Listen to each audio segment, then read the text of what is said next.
सफ़र है जी। और आप देख सकते हैं ये हवाई अड्डा है सामने।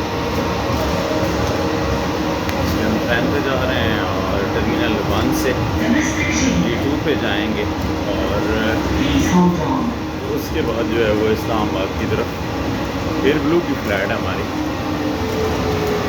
ये देखो ये आपको दुबई नज़र आ रहा है। तो ये हम जा रहे हैं, आगे से ये ट्रेन आ रही है। तो खूबसूरत, ज़बरदस्त और फाइन।